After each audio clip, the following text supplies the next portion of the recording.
What's going on, guys? Coach Russell here, SteelyardStrength.com. Hit me up with starting technique for the summer football off-season program here, okay? Now, this is very important, starting off with the right technique, the right methods, going from working on strength, conditioning, all that kind of stuff, right into practice, okay? In Illinois, how we work it, for most teams, they work out in the morning. If you're in an area like I'm at, you know, the kids don't have the rides all the time. They don't have the way to get the transportation to get there, so we keep them there for a longer period of time. So we'll start workouts at 8:30. Workouts will be done around 10, and we start practice at like 10:30 till about 12:30, something like that. So what we'll do is give them about 30-minute rest after workouts, and then we'll go straight into technique stuff or football practice, okay? Why this is so important to start out the right way with technique work and teaching them footwork and all that kind of stuff is that they're going to be tired, okay? About week 2 of the program, the kids are going to be beat down. They're not going to be focusing as much as they are as the first few days, all right?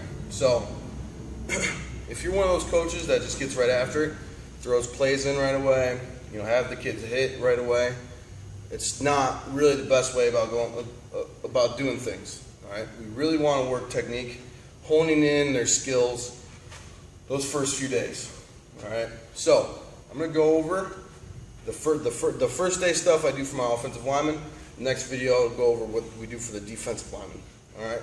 So high school football is completely different than college. I want you guys to separate that right now. College level, you get the top athletes, okay? I don't care if it's Division 3, 2, 1 AA, 1, doesn't matter. NAIA. Those athletes are usually the best players at the high school level, okay? So they're smarter, they pick things up a little quicker, all right? What colleges do is they throw hundreds of different things because the kids can learn it. The kids can understand it. They have the time to go through the techniques, the plays, the footwork, when you do this, when you do that. They have the time, and the kids have the knowledge and the want to. High school's a little different, okay?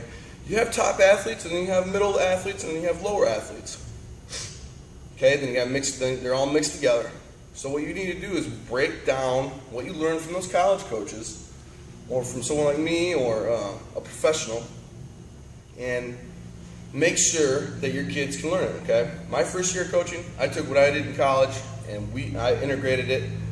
I did a million different steps, a million different things, and kids were cross-eyed the entire time. They didn't know what was going on. I'd ask them what a play was.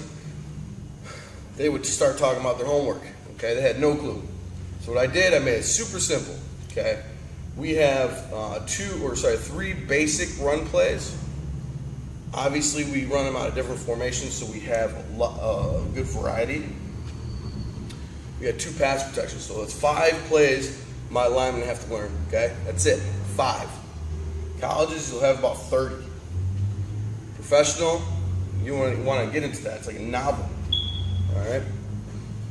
So what I'll do is break down the steps. I have 3 steps that I take, okay? 3 steps, that's it. College level, you'll have between 7 and 10. Professionals about the same. These kids don't understand when to use those steps. These kids don't understand why you need to use those steps. So I have 3, okay? An upfield step, a lead step, and a bucket step, all right?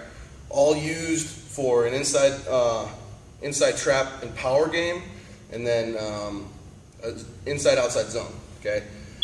I took the steps that I think they use the most and the easiest and the most that they understand, and I put them all together, okay? And I teach them why they do these steps. And if you want to know why, if you're kind of just throwing steps out there to these kids, you don't really know why you're using them, just ask. I will explain all that, but it's going to take a little bit longer. I don't want to do it in this video.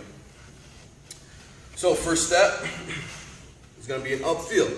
And now the other thing I do, again, the first day, is I go over stance. All right, I'm not going to go over stance here because some coaches use like a wing tee offense. You know, I hope you're not one of those guys get with the times. Go to a college seminar, all right, learn some college offenses. And you can do this with any sort of athlete. Okay, I don't care if they're 5'10", 180. I don't care if they're 6'6", 320. Okay, you can do these steps and this type of offense with any style. Okay, maybe I'll write up a post why you can do that. Now, first step, and I do appropriate sides when I teach stance. So if they're going to play the right side, I have them stay in a right stance the entire time. Okay, in college, they'll have them switch back and forth because they want to know if they can do both sides. In high school, you know, I got so much time with these kids, a little bit of time. I want to make sure that they hone in their skills and what they're doing. So I'm going to go, for example, a right tackle, okay? I teach a 2-point and a 3-point stance. I'm going to go out of 3 points, more comfortable for me. Right foot upfield, okay? It's just a 6-inch step vertical. 6-inch step vertical here, okay? Just replace the instep with the toe of the other foot, okay?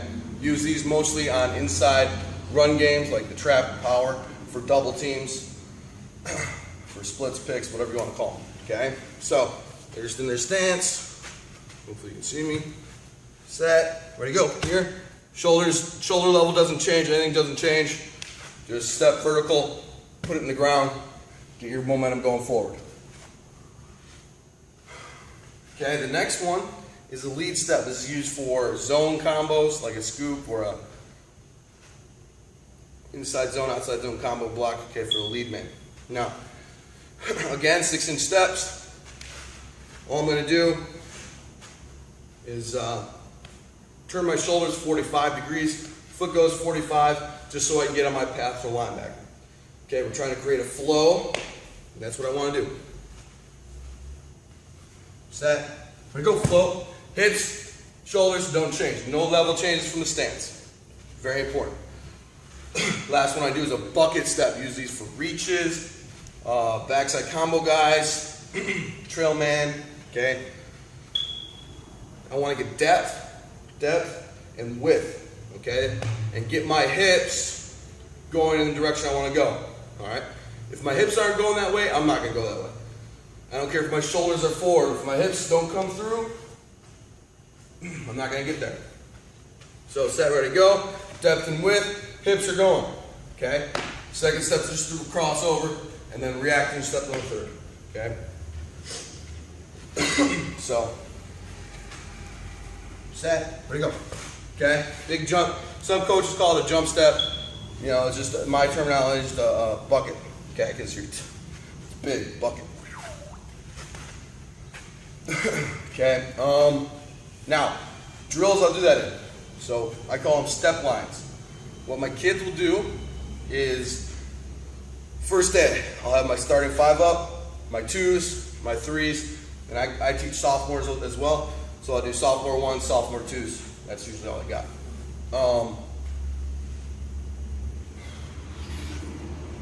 So after I teach a stance, go through that step lines, they're all facing me. They're about 5 yards apart so I can see everybody.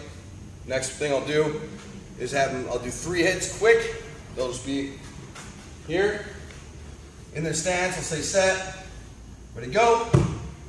And when I say set again, they'll just get reset, set, ready to go, set, ready to go. Okay, nice, easy, quick, burns legs out a little bit, but really focuses on that 6-inch step, and it's repetition, quick repetition, because that's what's going to make them better, is going through the reps 100 million times. So first day I spend about 15-20 minutes on that. Go slow, because the legs are probably burnt out. Really want to ingrain this in their head. You know, and then I do both sides. So I'll go right, upfield, right lead, right bucket, and then left upfield, left lead, left bucket, okay?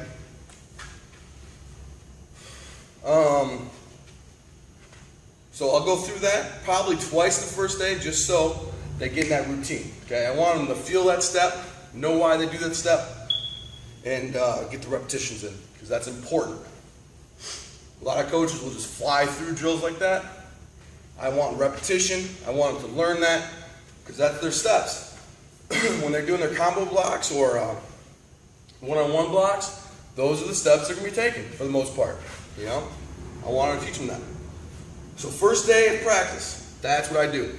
I spend 15, 20 minutes on it. We have about 30 minutes individual, and then from there I'll do reach to reacher, some other drills that build up some conditioning for them, and then we'll go into team, which is a little bit slower at first. So, okay, next video is about defensive linemen. See the arch strength.